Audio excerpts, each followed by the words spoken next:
Chinese state media sets sights on Taiwan as US Afghan retreat stokes nationalism. The jingoistic rhetoric coincided with air and naval drills launched Tuesday by the Chinese military, which sent fighter jets and warships near Taiwan in response to what it called the repeated collusion and provocation by Washington and Taipei.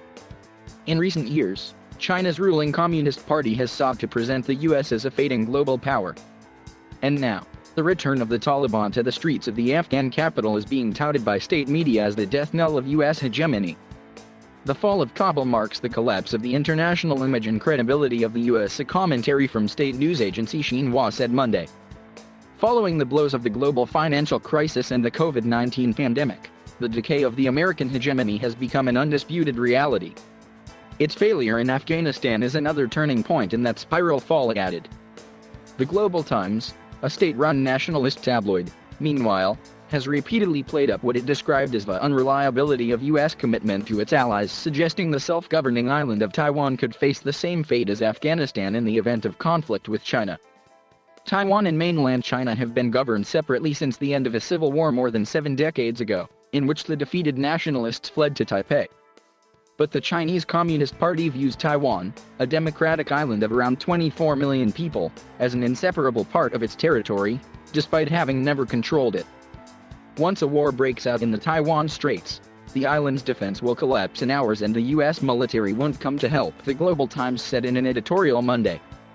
Arthur Ding, an international relations professor at National Chengchi University in Taipei, called Beijing's propaganda messaging on Afghanistan cheap psychological warfare, noting it was intended to convey the US alleged unreliability, especially to Taiwan's more receptive opposition supporters who favor closer ties with Beijing.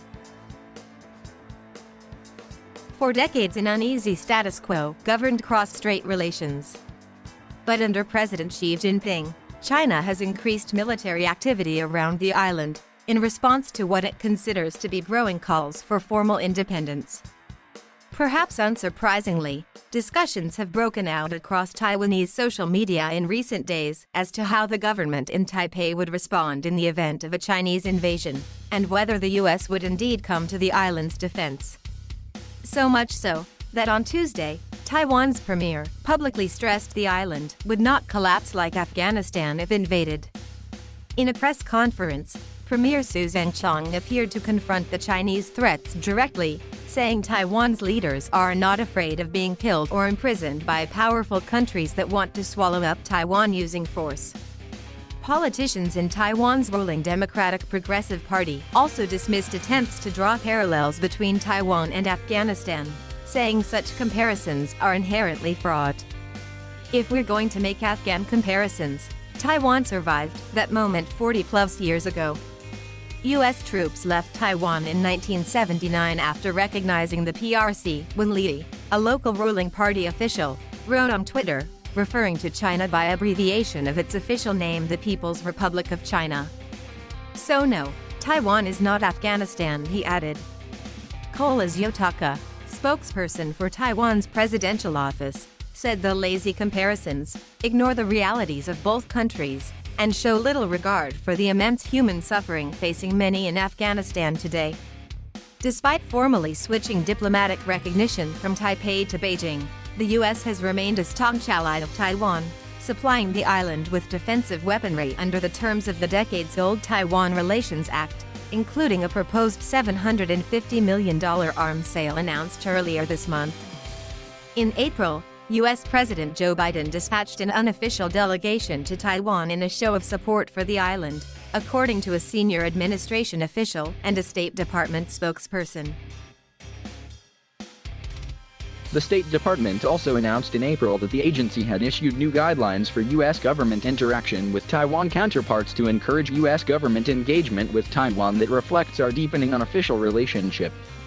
On Tuesday, China's People's Liberation Army conducted joint fire assault and other drills using actual troops off the southwest and southeast of Taiwan, according to a statement from the PLA's Eastern Theater Command. Recently, the US and Taiwan have repeatedly colluded in provocation and sent serious wrong signals, severely infringing upon China's sovereignty and severely undermining peace and stability in the Taiwan Strait, the statement said. It is a solemn response to external interference and provocations by Taiwan independence forces.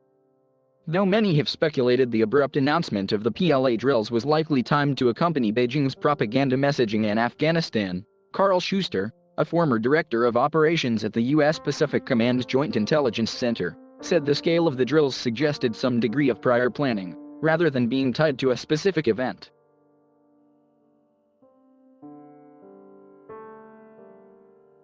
Thank you for watching.